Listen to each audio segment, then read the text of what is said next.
Halo teman-teman, balik lagi di channel Raya Story. Malam ini saya bawain cerita horor yang bikin bulu kuduk merinding. Ceritanya tentang sebuah villa tua di puncak Bogor yang katanya dijadikan tempat pesugihan sama pemiliknya.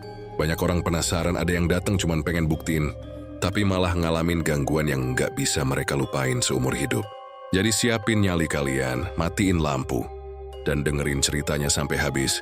Sebelum lanjut ke ceritanya, jangan lupa subscribe channel Raya Story. Tekan tombol like jika kalian suka dengan ceritanya, dan jangan lupa menulis sholawat di kolom komen, supaya kita diberi syafaat di akhirat kelak, dan pastikan tonton sampai selesai. Kalau kita ngomongin puncak Bogor, yang kebayang biasanya udara sejuk, pemandangan pegunungan, sama villa-villa mewah yang disewa buat liburan keluarga atau rombongan anak muda. Tapi di balik keindahan itu, ternyata ada juga sisi gelap yang jarang orang tahu. Salah satunya adalah cerita tentang sebuah villa tua yang sudah lama ditinggalkan, tapi masih sering jadi buah bibir warga sekitar. Villa ini letaknya agak masuk ke dalam, bukan di pinggir jalan besar yang ramai. Harus lewat jalan kecil berkelok, dikelilingi pohon-pohon pinus tinggi yang bikin suasana makin dingin. Dari luar aja, orang yang pertama kali lihat pasti udah merinding. Bangunannya besar, bergaya kolonial dengan cat putih yang sekarang udah berubah jadi kusam kecoklatan.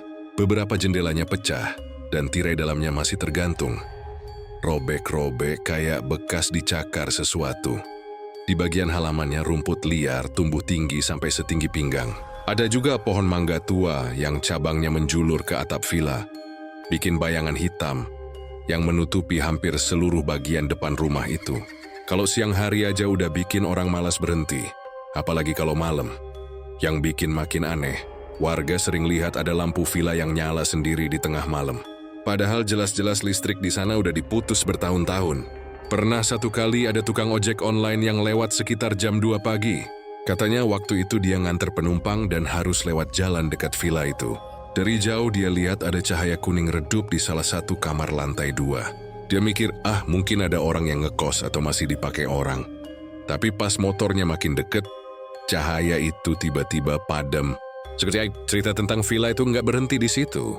Beberapa orang yang nekat berhenti di depan pagar villa bilang mereka sering dengar suara gamelan Jawa mengalun pelan dari dalam. Bukan gamelan yang keras kayak hajatan, tapi halus banget, lirih kayak berasal dari kejauhan. Nada-nadanya bikin bulu kuduk berdiri. Apalagi kalau sampai terdengar suara sinden perempuan yang nyanyi samar-samar. Bayangin aja, di tengah dinginnya udara pegunungan, sekitar jam 1 atau 2 pagi, ada suara begitu keluar dari villa yang jelas-jelas kosong. Warga sekitar sebenarnya udah terbiasa dengan cerita-cerita itu. Makanya mereka lebih milih menghindar. Kalau ada tamu luar kota yang nanya atau nyari villa buat disewa, warga biasanya sengaja nggak nunjukin arah ke sana. Mereka takut kalau ada yang beneran masuk, bakal ada masalah besar. Konon villa itu dulu milik seorang bapak-bapak yang mendadak kaya raya. Awalnya dia biasa aja, cuman punya usaha kecil. Tapi entah gimana dalam waktu singkat dia bisa bangun villa megah di atas tanah luas. Usahanya meledak, duit ngalir deras dan hidupnya berubah total. Orang-orang mulai curiga, apalagi setelah banyak kejadian aneh di sekitar villa. Waktu villa itu masih dihuni, sering ada tamu-tamu misterius yang datang malam-malam. Mobil-mobil mewah masuk tapi paginya sepi. Kadang ada warga yang nguping dari kejauhan. Katanya suka kedengeran suara ritual. Ada tabuhan gamelan, ada suara orang baca mantra, bahkan suara tangisan. Tapi anehnya, besoknya kehidupan si bapak itu tetap berjalan normal, bahkan makin kaya. Setelah beberapa tahun, bapak itu kabarnya meninggal mendadak. Katanya kena serangan jantung di dalam villanya sendiri. Sejak saat itu, villa ditinggalkan begitu aja. Keluarganya nggak ada yang mau tinggal di sana. Bahkan harta warisan yang ditinggalkan perlahan habis entah kemana. Tapi villanya tetap berdiri, makin lama makin menyeramkan. Sekarang setiap orang yang lewat depan villa pasti merasakan hal yang sama. Hawa dingin yang nggak wajar. Bahkan siang bolong pun, kalau berdiri terlalu lama di depan pagarnya bisa bikin merinding. Ada yang bilang pernah lihat bayangan hitam gede melintas di jendela lantai 2. Ada juga yang ngaku lihat sosok perempuan duduk di teras dengan rambut panjang nutupin wajah. Padahal pas dicek nggak ada siapa-siapa. Suasana di sekitar villa pun ikut terdampak. Burung-burung jarang hinggap di pohon sekitar. Anjing-anjing suka menggonggong ke arah bangunan itu tanpa alasan. Bahkan beberapa kali ada orang yang motornya mogok pas persis di depan gerbang villa. Padahal sebelumnya baik-baik aja. Semua cerita itu bikin villa ini terkenal angker. Bukan cuma di kalangan warga lokal, tapi juga jadi bahan obrolan orang-orang luar daerah. Ada yang percaya, ada juga yang ngerasa ini cuma mitos. Tapi anehnya, rasa penasaran orang-orang justru makin besar. Setiap kali ada anak muda yang main ke puncak, pasti ada aja yang nyeletuk. Kita coba mampir ke villa itu yuk. Katanya angker banget, siapa tahu bisa uji nyali. Dan dari situlah cerita-cerita aneh bermula. Ada yang cuma diganggu kecil, ada yang sampai trauma. Tapi semua itu masih permulaan. Karena semakin dalam orang berani masuk ke dalam villa itu, semakin jelas mereka bisa merasakan kalau bangunan itu bukan sekadar kosong. Ada sesuatu yang menunggu di dalam. Sesuatu yang nggak mau diganggu, sesuatu yang mungkin masih melanjutkan perjanjian kelam yang dulu pernah dibuat oleh sang pemilik villa. Dan disinilah kisah menyeramkan itu benar-benar dimulai. Nama villa itu sudah lama beredar dari mulut ke mulut. Bukan cuma warga lokal Puncak Bogor, tapi juga sampai ke telinga anak-anak muda di Jakarta, Depok, bahkan Bandung. Setiap kali ada nongkrong bareng atau rencana jalan-jalan ke puncak, pasti ada aja yang nyeletuk. Sekalian aja kita mampir ke villa angker itu. Buat sebagian orang, cerita seram justru jadi pemicu rasa penasaran. Bukan bikin takut, malah bikin pengen buktiin langsung. Kayak ada adrenalin sendiri kalau bisa bilang ke teman-teman. Gue pernah masuk ke villa pesugihan itu. Bro, di satu malam minggu yang dingin, sekelompok anak muda dari Jakarta memutuskan buat nyobain uji nyali di villa tersebut. Ada 5 orang. Arif si paling berani dan jadi motor ide gila itu. Bimo sahabatnya yang agak skeptis tapi nurut. Rina cewek yang sok tegar tapi hatinya rapuh. Dimas cowok humoris yang selalu ngelempar candaan buat ngurangin ketegangan. Dan Siska yang dari awal udah ragu tapi akhirnya ikut karena nggak mau dicap penakut. Perjalanan mereka dimulai sore hari. Dari Jakarta mereka naik mobil pribadi. Bawa kamera DSLR, center tripod dan juga camcorder kecil buat ngerekam setiap kejadian. Di mobil, suasana masih heboh, penuh tawa sambil dengerin musik. Tapi begitu jalan mulai menanjak ke arah puncak dan udara makin dingin, pembicaraan pelan-pelan berubah. Serius nih kita mau ke sana? Tanya Siska sambil melirik ke kaca jendela, yang mulai dipenuhi kabut tipis. Ya serius lah, kapan lagi? Biar kita buktiin sendiri kalau semua cerita itu cuma lebay. Jawab Arif dengan nada mantap. Bimo menimpali, gue sih nggak yakin Rif. Warga sekitar aja katanya pada ogah deketin tempat itu. Rina langsung potong. Paling juga cuma mitos. Orang kampung kan suka lebay. Siska menarik napas panjang, jelas masih ragu. Tapi karena udah terlanjur ikut, dia cuma bisa diam sambil memainkan ponselnya. Begitu jam menunjukkan pukul 9:30 malam, mereka sampai di jalan kecil yang menuju ke villa. Jalan itu sepi. Di kiri kanan hanya ada pohon pinus yang menjulang tinggi. Udara makin dingin. Saking dinginnya sampai napas mereka kelihatan keluar kayak asap. Mobil mereka akhirnya berhenti persis di depan gerbang villa. Bangunannya tampak jauh lebih menyeramkan daripada yang mereka bayangkan. Dari foto-foto di internet, villa itu udah kelihatan tua. Tapi begitu lihat langsung, suasananya jauh lebih mencekam. Gerbang besi besar berkarat berdiri tegak, sebagian catnya sudah mengelupas. Rumput liar tumbuh lebat di halaman. Dari balik kaca mobil, mereka bisa lihat jendela lantai 2 villa itu gelap gulita. Tapi entah kenapa, ada bayangan samar seperti seseorang berdiri menatap keluar. Lo semua lihat nggak? Tanya Dimas sambil nunjuk jendela. Lihat apaan? Rina nyaut cuek. Kayak ada orang berdiri di atas. Suara Dimas mulai bergetar. Arif langsung ketawa kecil. Itu cuma ilusi. Udahlah, jangan halu. Nah, ayo turun. Dengan sedikit ragu, akhirnya mereka semua turun. Angin malam menusuk tulang, bikin bulu kuduk berdiri. Bimo sempat nyalain kamera DSLR-nya. Merekam suasana sekitar. Suara jangkrik bercampur dengan desir angin terdengar jelas. Begitu melewati pagar, suasana jadi jauh lebih berat. Ada semacam tekanan yang sulit dijelaskan. Siska udah mulai nggak betah. Guys, serius, gue nggak enak perasaan. Yaelah, baru juga masuk halaman. kata Arif sambil ketawa berusaha menenangkan. Mereka akhirnya sampai di teras depan villa. Pintu kayunya besar, warnanya sudah menghitam dimakan usia. Saat Arif coba dorong, pintu itu terbuka dengan suara berderit panjang. Krek. Bau anyir bercampur debu langsung menyergap hidung mereka. Di ruang tamu, suasananya bikin jantung berdegup kencang. Ket dinding terkelupas, jendela pecah dengan tirai compang-camping, dan ada meja panjang penuh debu di tengah ruangan. Anehnya, di atas meja itu masih ada bekas lilin hitam. Sudah meleleh tapi kayak belum terlalu lama dipakai. Wah, ini sih kayak setting film horor, kata Dimas sambil mencoba bercanda. Tapi suaranya jelas bergetar. Bimo fokus merekam, mencoba mengabadikan setiap sudut. Saat dia arahkan kamera ke dinding, lensanya menangkap sesuatu yang nggak bisa dijelaskan. Bercak merah kecoklatan, mirip darah, membentuk pola aneh di dinding. Rina mendekat, mengamati dengan senter. Ini beneran darah bukan sih? Nggak tahu, mungkin cat atau karat, jawab Arif meski ekspresinya juga mulai berubah. Baru beberapa menit di dalam, suasana udah bikin mereka keringat dingin. Dan gangguan pertama mulai terasa.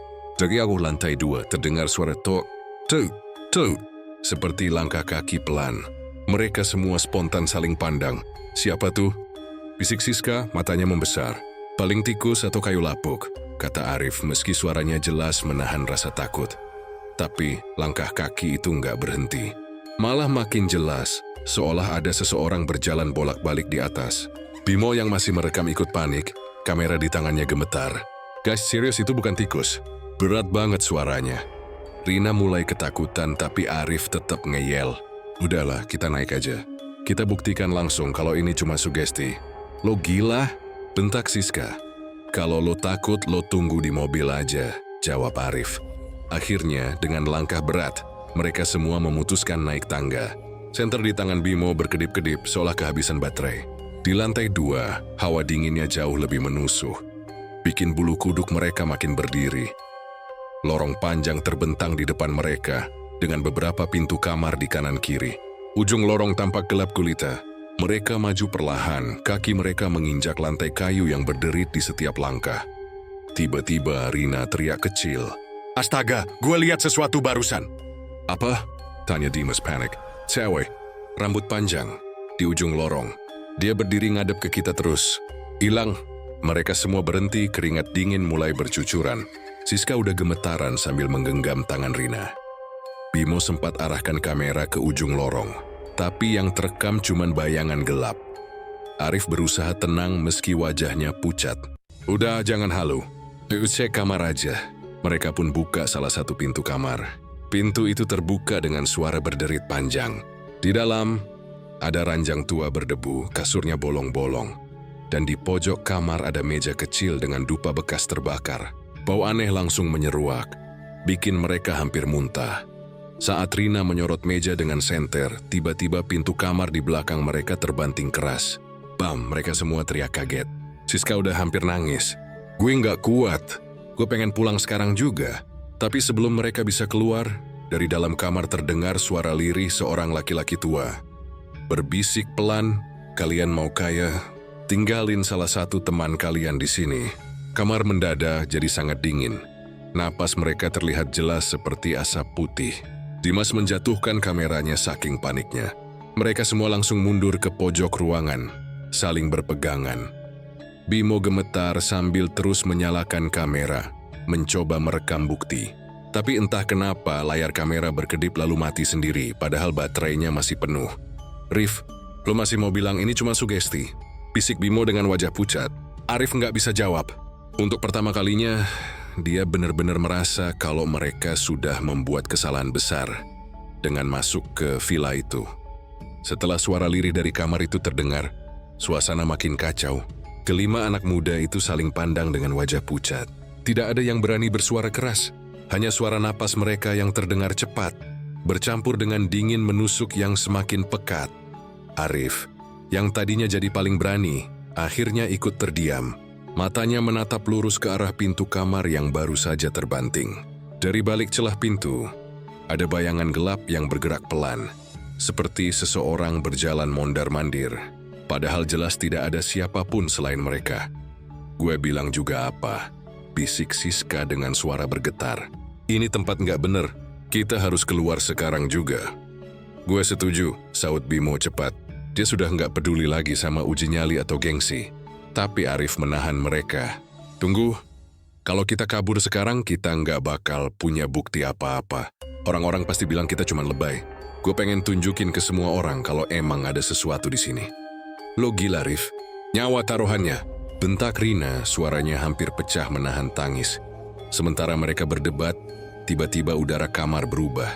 Senter Bimo yang tadinya menerangi ruangan mulai berkedip-kedip, lalu mati total. Sekarang hanya cahaya tipis dari lampu kamera Dimas yang menyala. Tapi itu pun redup, bikin bayangan di dinding tampak bergerak-gerak menakutkan. Dan saat itulah mereka mendengar suara lain. Bukan langkah kaki, bukan juga bisikan. Tapi suara tertawa, pelan dalam seperti suara seorang bapak-bapak parubaya. Hahaha, kalian sudah datang. Bagus, bagus sekali. Suara itu bergema, seolah-olah datang dari segala arah. Rina spontan menjerit lalu menutup mulutnya sendiri. Dimas langsung memeluk bau Siska yang sudah menangis ketakutan. Bimo mencoba merekam. Meski tangannya gemetar hebat, Arif, meski jelas ketakutan, tetap mencoba nekat. Dia melangkah ke arah meja altar kecil di pojok kamar. Di atasnya ada dupa sisa terbakar, bunga melati yang sudah menghitam, dan kain hitam lusuh dengan bercak merah. Saat Arif menyentuh kain itu, tiba-tiba angin kencang berhembus masuk lewat jendela yang pecah. Ush! Kain itu terangkat sedikit, dan mereka semua melihat ada tulisan Jawa kuno di bawahnya. Tulisan itu samar, tapi seolah bergerak-gerak sendiri. Jangan disentuh, teriak Bimo menarik tangan Arif, tapi terlambat. Begitu kain itu tersibak, suara gamelan tiba-tiba terdengar dari lantai bawah. Pelan, lirih, tapi jelas sekali. Tabuhan kendang, suara gong, dan nada saron berbaur jadi satu. Seperti ada pertunjukan wayang di bawah sana. Mereka semua terdiam membeku. Suara itu semakin keras, padahal di bawah jelas-jelas tidak ada siapapun. Bahkan lantai di bawah mulai bergetar halus, membuat debu jatuh dari langit-langit. Ini udah nggak bener, Rif. Kita keluar sekarang juga. Kata Rina hampir berteriak. Arif ingin menolak, tapi akhirnya dia sadar kalau mereka memang dalam bahaya. Oke, kita turun sekarang. Ujarnya cepat. Mereka pun keluar kamar dengan langkah terburu-buru. Lorong lantai 2 terasa lebih gelap dari sebelumnya. Dari ujung lorong, tiba-tiba pintu kamar lain terbuka sedikit dengan suara berderit. Krik. Dari dalam, ada mata merah menyala yang menatap lurus ke arah mereka. Siska menjerit kencang dan langsung lari mendekap Rina. Dimas hampir menjatuhkan kameranya lagi. Arif menarik semua temannya, memaksa mereka lari ke arah tangga. Begitu sampai di tangga, langkah mereka terhenti. Karena di bawah di ruang tamu, ada sesuatu yang tidak seharusnya ada. Di meja panjang yang tadinya kosong, sekarang ada sajian lengkap. Kepala kerbau yang masih segar dengan darah menetes, beberapa wadah berisi bunga melati, dan lilin hitam menyala dengan api berwarna biru. Mereka semua tertegun. Dimas hampir pingsan melihat pemandangan itu. Gila, sini siapa yang nyiapin semua ini? Suaranya panik. Lebih parahnya lagi, di kursi besar yang menghadap meja itu, tampak samar sosok seorang pria duduk dengan tenang. Badannya tegap memakai baju lurik Jawa. Kepalanya mengenakan blangkon, tapi wajahnya tidak jelas. Seperti kabur, gelap, hanya matanya yang merah menyala. Sosok itu mengangkat tangannya pelan, menunjuk ke arah mereka. Lalu dengan suara berat dan serak dia berkata, "Siapa di antara kalian yang rela? Tinggalkan satu orang.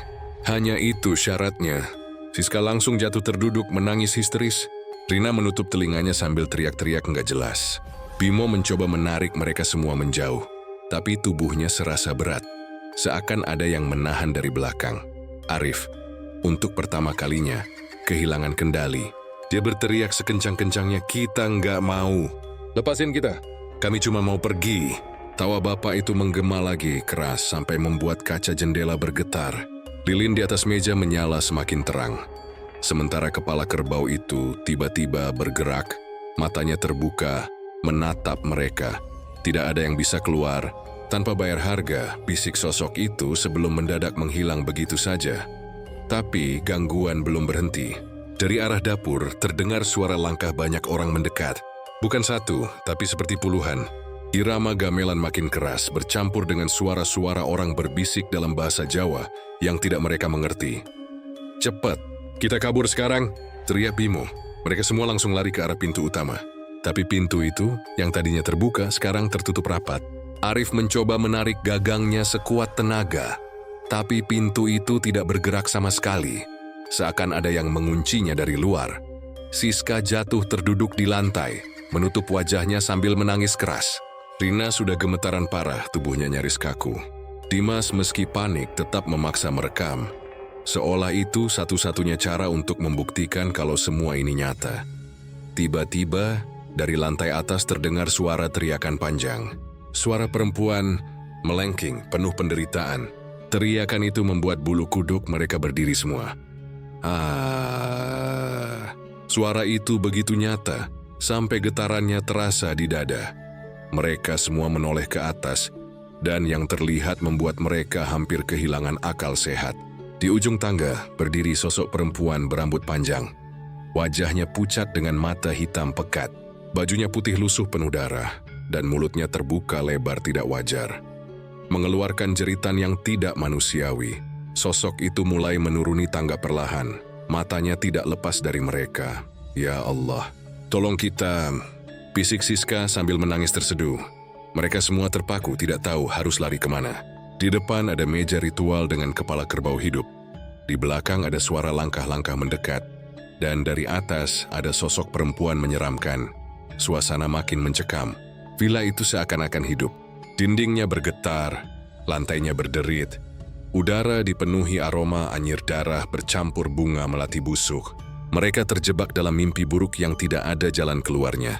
Dan malam itu baru saja dimulai.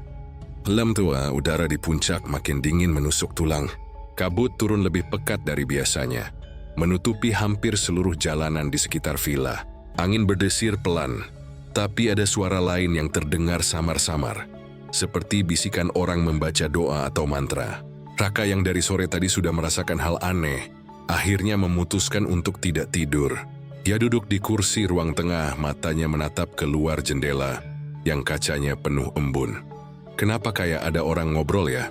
Gumam Raka lirih, mencoba memastikan telinganya tidak salah dengar. Awalnya ia berpikir itu suara tamu lain atau mungkin warga sekitar. Tapi makin lama, suara itu makin jelas, seperti berasal dari halaman belakang villa. Suara berat seorang pria, diselingi suara ketukan gong kecil. Lalu hening, kemudian terdengar lagi seperti nyanyian kuno yang membuat bulu kuduk berdiri. Raka meneguk ludah. Ini nggak beres. Ia membangunkan Andi dan Lia yang sudah setengah tertidur. Bangun. Ada yang aneh di luar. Dengerin deh." Mereka berdua awalnya menggerutu, tapi begitu telinga mereka menangkap suara itu, rasa kantuk langsung hilang. Lia menutup mulutnya dengan tangan. "Astaga, itu kayak orang lagi ritual ya?" Andi mencoba menenangkan, meski wajahnya sendiri pucat. Palingan orang desa sini. Mungkin ada acara adat. Namun rasa penasaran ternyata lebih kuat. Mereka bertiga sepakat untuk mengintip dari balik jendela. Dan benar saja, di halaman belakang villa mereka melihat sesuatu yang tak pernah mereka bayangkan. Tepat di bawah pohon besar yang sudah tua dan rimbun, ada seorang bapak tua berpakaian serba hitam. Wajahnya samar karena cahaya obor yang redup, tapi mata itu menyala merah seakan bukan manusia biasa. Di depannya sebuah kendi besar berisi cairan hitam diletakkan di atas tikar pandan. Tapi yang membuat Lia hampir menjerit adalah ketika melihat ada sesosok bayangan hitam melayang di belakang bapak itu. Bentuknya samar, tapi menyerupai perempuan dengan rambut panjang menjuntai. Wajahnya tak terlihat jelas, hanya berupa rongga hitam menganga. "Ya Tuhan," bisik Raka sambil mundur menjauh dari jendela. Mereka bertiga akhirnya menutup tirai cepat-cepat, jantung berdebar tak karuan. Tapi suara itu masih jelas terdengar. Kini ditambah suara tertawa lirih. Bukan hanya dari si bapak, tapi juga dari sosok tak kasat mata di belakangnya. "Jangan bilang, ini ada hubungannya sama pesugihan," ucap Lia gemetar. Raka mengangguk pelan. "Iya, aku juga kepikiran gitu. Villa ini kan memang katanya angker. Bisa jadi pemiliknya masih ada di sini. Masih nyembah makhluk itu." Andi yang biasanya paling berani, kini tak banyak bicara. Ia aja menggenggam tangannya kuat-kuat. Kisah harus keluar besok pagi. Nggak bisa lama-lama di sini.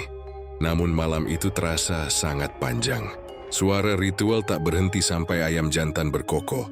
Mereka mencoba tidur, tapi bayangan dari balik jendela terus menghantui pikiran. Sesekali terdengar suara langkah kaki berat di lorong. Meski mereka tahu jelas tidak ada orang lain di villa itu. Saat subuh menjelang, Raka memberanikan diri membuka sedikit tirai. Halaman belakang sudah kosong. Tak ada lagi bapak tua, tak ada kendi, tak ada bayangan hitam. Seolah-olah semua yang mereka lihat semalam hanyalah mimpi buruk. Tapi kenyataan segera menampar mereka. Di lantai ruang tengah, tepat di depan kamar Lia, ada jejak kaki basah berwarna hitam pekat. Seolah seseorang berjalan masuk dengan kaki terlumuri darah atau lumpur. Jejak itu berhenti tepat di depan pintu kamar Lia, lalu hilang begitu saja. Lia menjerit histeris. Kenapa jejaknya berhenti di depan kamarku? Raka dan Andi berusaha menenangkannya, tapi dalam hati mereka juga sama takutnya. Satu hal yang jelas, apapun yang mereka lihat malam itu bukan sekadar halusinasi. Ada sesuatu yang nyata, sesuatu yang sangat jahat. Juni semang mendiami villa tersebut. Lebih dan mendiyukanlah. Seakan-akan sosok itu mulai memperhatikan mereka satu persatu. Malam berikutnya, ketiga anak muda itu bertekad untuk tidak hanya berdiam. Mereka ingin tahu apa sebenarnya rahasia villa itu. Tapi rasa penasaran itu justru membawa mereka semakin dekat ke jurang bahaya. Karena ritual semalam hanyalah awal dari teror yang lebih mengerikan. Pagi itu suasana di villa benar-benar aneh. Matahari memang terbit, tapi sinarnya seakan tak mampu menembus pekatnya kabut yang masih menyelimuti sekitaran puncak. Burung-burung tidak terdengar berkicau seperti biasa. Suasana sunyi, terlalu sunyi, sampai-sampai suara napas pun terasa jelas. Raka, Andi, dan Lia duduk di ruang tengah dengan wajah lesu. Mereka semua kurang tidur, bayangan ritual semalam terus menghantui pikiran. Terlebih lagi, jejak kaki hitam yang berhenti tepat di depan kamar Lia seakan jadi tanda bahwa ada sesuatu yang mengincar mereka. Aku nggak mau di sini lagi. Kita pulang aja sekarang juga, kata Lia dengan suara bergetar, hampir menangis. Andi mengangguk. Iya, aku setuju. Kita nggak perlu tahu lebih jauh soal villa ini. Nyawa kita lebih penting. Namun Raka masih terlihat bimbang. Dia rasa penasaran yang mengganjal, tapi bukannya aneh. Villa ini disewakan murah banget padahal fasilitasnya lumayan. Terus, kita benar-benar lihat ada ritual semalam. Kalau kita pergi sekarang, bukannya bahaya itu malah ngikutin kita? Lia menatap Raka dengan tatapan tajam. Kamu maksudnya apa? Jangan bercanda, Rak. Raka menunduk lalu berbisik. Aku cuma takut kalau kita udah keburu dianggap bagian dari permainan mereka. Kalau itu benar pesugihan, biasanya ada tumbal, kan? Nah, siapa tahu sekarang giliran kita. Mereka bertiga langsung terdiam. Ucapan Raka membuat bulu kuduk meremang. Suasana yang sudah menegangkan jadi makin mencekam. Siang itu mereka memutuskan untuk membereskan barang dan bersiap pulang. Tapi masalah baru muncul. Mobil Andi yang diparkir di halaman tiba-tiba mogok. Padahal semalam kondisinya baik-baik saja. Mesin tak mau menyala meski sudah dicoba berulang kali. Ini nggak mungkin kebetulan, kata Andi sambil berkeringat. Aki masih baru. Bensin juga penuh. Dia mulai panik. Jangan bilang kita memang nggak diizinin pergi dari sini. Raka berusaha menenangkan, meski wajahnya sendiri tegang. Sabar, kita coba nanti lagi. Kalau tetap nggak bisa, kita jalan kaki turun cari bantuan. Tapi sebelum mereka benar-benar bisa memutuskan, hal aneh kembali terjadi. Dari dalam kamar utama di lantai atas, terdengar suara benda jatuh keras. Diikuti suara kursi diseret. Padahal sejak mereka datang, kamar itu selalu terkunci rapat. Lia spontan memegang lengan Andi. Astaga, siapa di atas?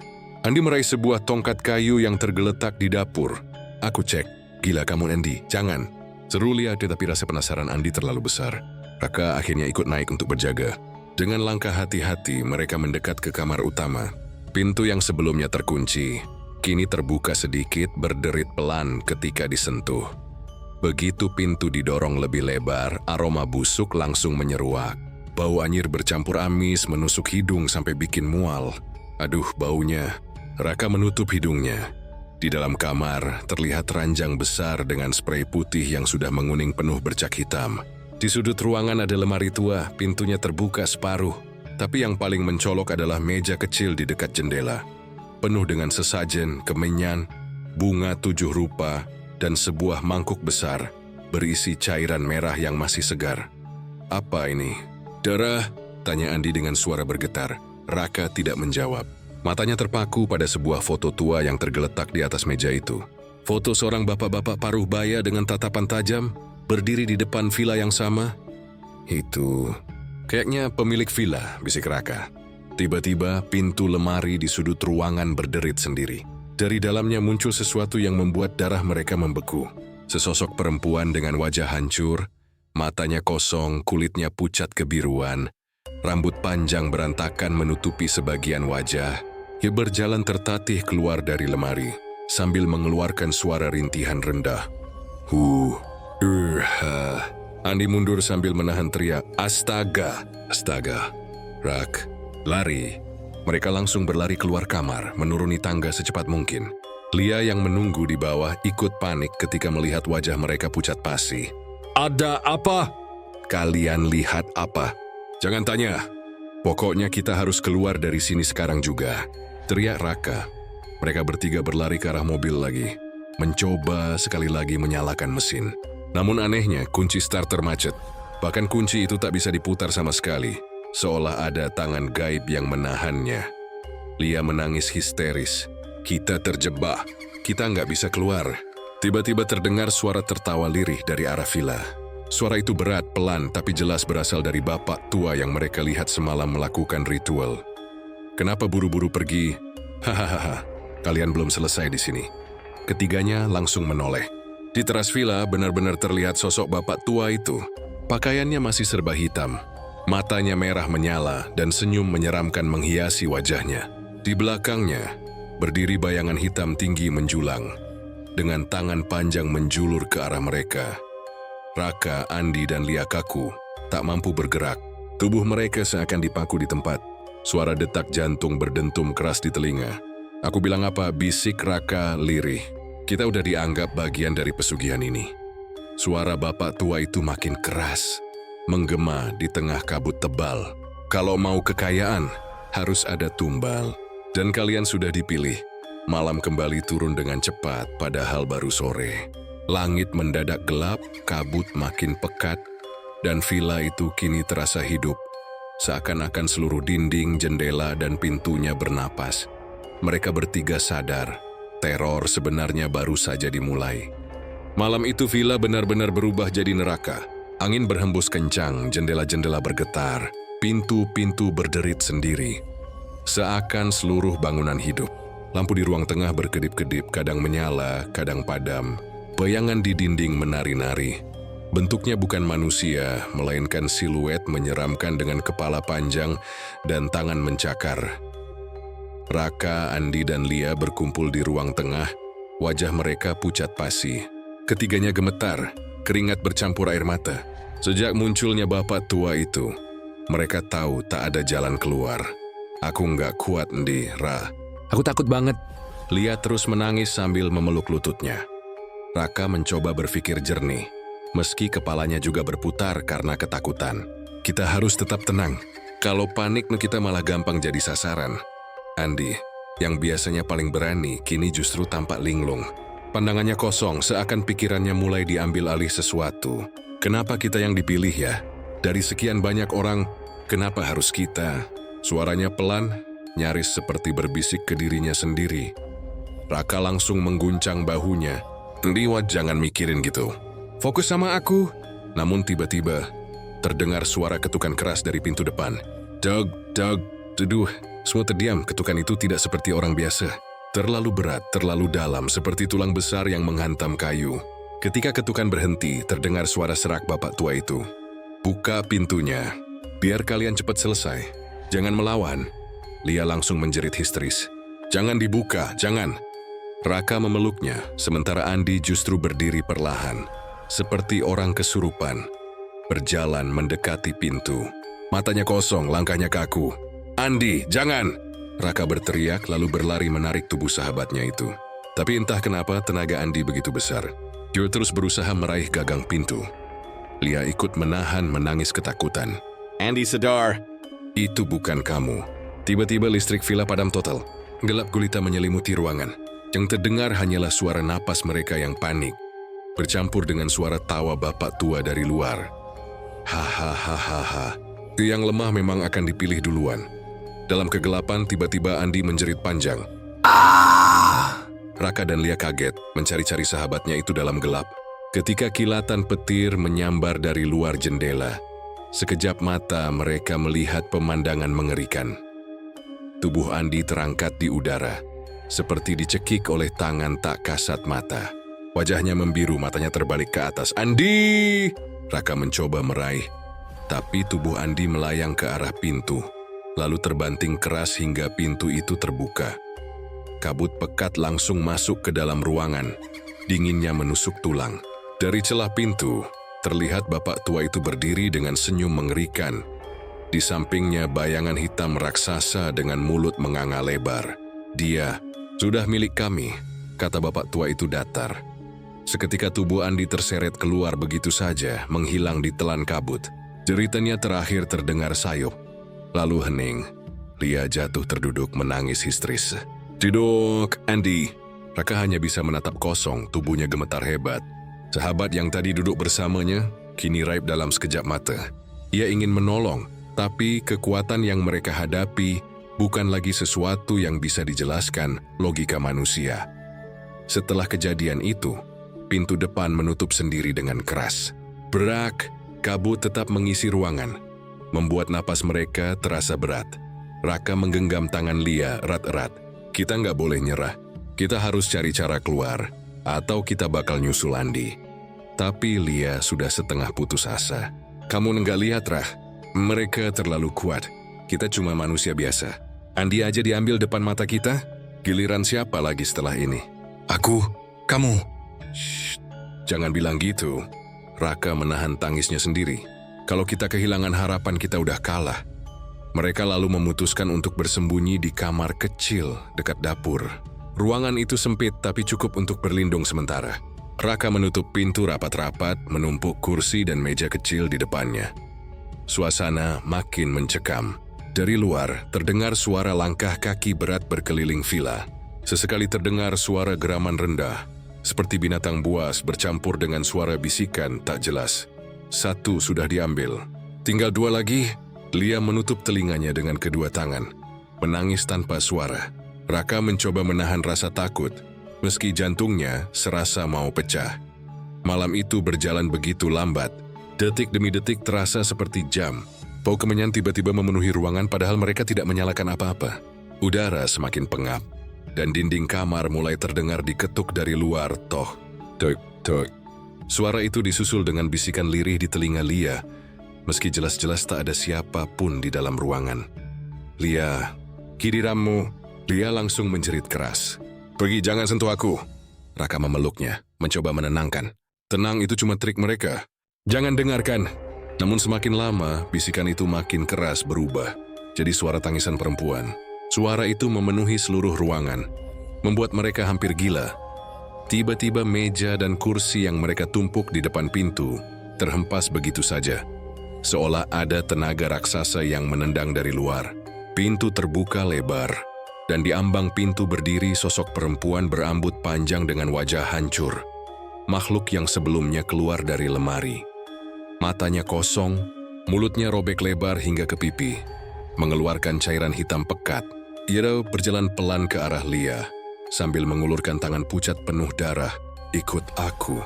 Suaranya lirih tapi menggema. Lia menjerit ketakutan, tapi tubuhnya seperti tak bisa digerakkan. Raka buru-buru menariknya kabur lewat jendela kecil dapur. Mereka merangkak keluar dengan susah payah, jatuh ke tanah basah di halaman belakang. Tapi begitu menoleh, mereka melihat villa itu berubah mengerikan. Dari jendela-jendelanya, puluhan wajah hantu menatap keluar. Ada anak kecil, perempuan, pria tua, semuanya dengan ekspresi menderita. Semirisi menatap Raka dan Lia, lalu tertawa bersama-sama. Hahaha. Villa itu seakan menelan Andi, dan kini menuntut tumbal berikutnya. Raka menyeret Lia menjauh sejauh mungkin, meski kaki mereka lemas. Kabut membuat pandangan hanya beberapa meter saja. Suara langkah kaki berat terus mengikuti dari belakang. Semakin lama semakin dekat. Aku nggak sanggup lagi. Aku capek. Lia terisak, tubuhnya hampir jatuh. Raka menggertakkan gigi, air matanya mengalir. Bertahan, Lia. Kalau kamu nyerah, kamu yang mereka ambil. Aku nggak bakal biarin itu terjadi. Namun di lubuk hatinya Raka tahu, tak ada yang bisa menolong mereka lagi. Villa itu sudah memilih, dan ritual pesugihan yang mereka lihat hanyalah bagian kecil dari kengerian sebenarnya. Malam itu berakhir dengan satu korban, Andi. Dan Raka sadar, esok malam bisa jadi giliran mereka berdua. Tapi siapa yang akan dipilih selanjutnya? Kabut makin tebal, dingin makin menusuk tulang. Malam itu terasa lebih menyeramkan daripada malam-malam sebelumnya. Setelah kehilangan Andi, Raka dan Lia sudah tidak punya banyak tenaga. Mereka hanya bisa duduk di tanah basah di balik semak-semak dekat villa sambil terengah-engah. Wajah Lia penuh air mata, matanya sembab, tubuhnya gemetar. Kita nggak bisa kabur. Kayaknya memang udah takdir kita mati di sini. Raka menatapnya dengan mata merah. Meski ketakutan, ia masih berusaha keras menahan diri. Jangan ngomong gitu. Selama kita masih hidup, kita harus coba. Jangan kasih mereka kesempatan. Namun tiba-tiba dari balik kabut muncul suara langkah kaki berat. Doug, Durig. Suara itu semakin lama semakin dekat. Bapak tua berpakaian hitam muncul kali ini lebih jelas. Wajahnya dipenuhi keriput. Matanya merah menyala seperti bara api. Di tangannya ia membawa kendi besar berisi cairan hitam pekat. Sudah aku bilang, kalian dipilih. Kalian harus jadi bagian dari villa ini.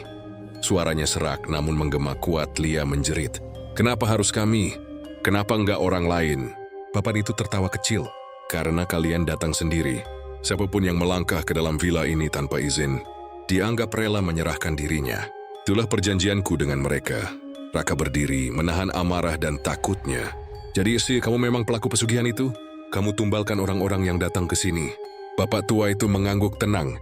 Aku dulu orang miskin, hidupku sengsara. Sampai akhirnya aku dipertemukan dengan mereka.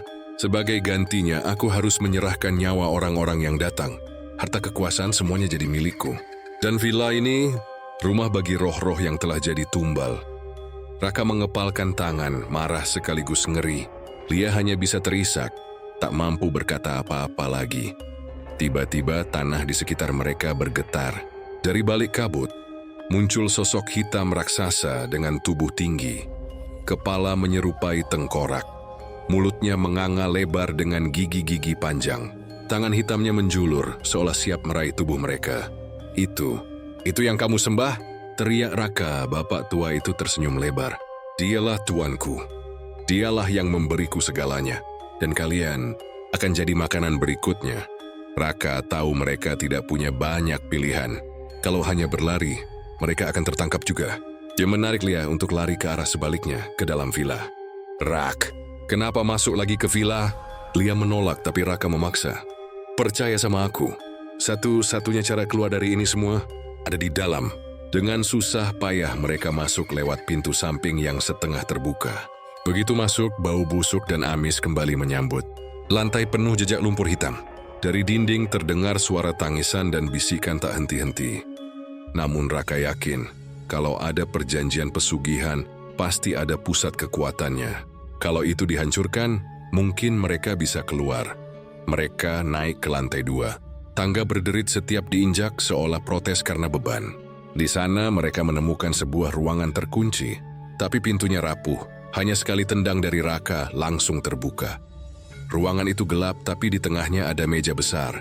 Di atas meja ada kitab tua penuh tulisan kuno, sesajen yang sudah mengering, dan sebuah patung kecil berwajah menyeramkan. Dengan mulut terbuka lebar. Patung itu terbuat dari kayu hitam, matanya dilumuri darah kering. Lia menutup mulutnya. Astaga, ini pusatnya. Raka mengangguk. Iya, kalau ini dihancurkan mungkin kita bisa keluar dari sini. Tapi sebelum ia sempat menyentuh patung itu, suara tawa bapak tua menggema keras dari belakang mereka. Jangan berani, itu milik tuanku. Bapak tua itu berdiri di ambang pintu. Wajahnya semakin menyeramkan. Matanya merah menyala, tubuhnya seperti diselimuti bayangan hitam. Kalian pikir bisa menghancurkan perjanjianku? Hahaha, kalian bodoh. Sekarang giliran kalian jadi bagian dari villa ini. Tiba-tiba bayangan hitam raksasa tadi muncul di belakangnya, memenuhi ruangan. Suhu mendadak turun drastis. Lia berteriak histeris sementara Raka nekat meraih patung itu. Begitu tangannya menyentuh patung, rasa panas luar biasa menjalar dari telapak tangannya. Seakan ada ribuan jarum menusuk. Suara jeritan dari roh-roh terdengar bersautan memenuhi ruangan. Rak, lepaskan, nanti kamu mati. Lia berteriak, tapi Raka menggertakkan gigi. Kalau ini satu-satunya cara, kurela. Dengan sekuat tenaga ia menghantam patung itu ke lantai. Brak keke. Patung retak, lalu pecah berkeping-keping. Sejenak ruangan berguncang hebat. Suara tawa bapak tua berubah jadi jeritan kesakitan. Tidak! Bayangan hitam raksasa mengaum keras. Tubuhnya pecah menjadi kabut pekat yang berputar-putar lalu menghilang. Kitab dan sesajen di meja terbakar sendiri, menyisakan abu bapak tua itu jatuh berlutut.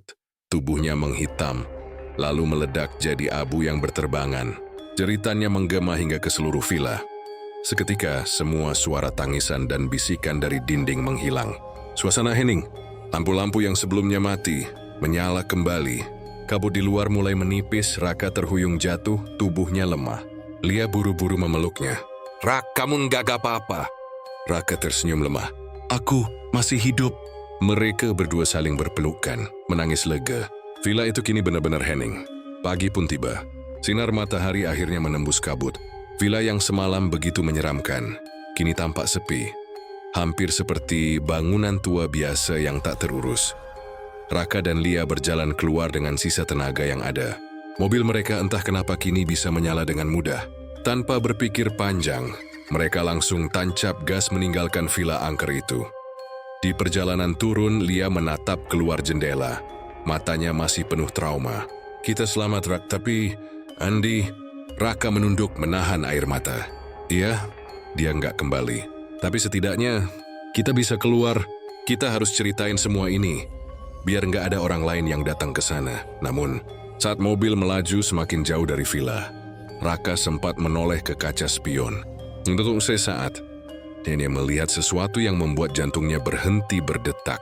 Di kursi belakang mobil, sekilas terlihat bayangan Andi duduk diam. Wajahnya pucat, matanya kosong menatap lurus ke depan.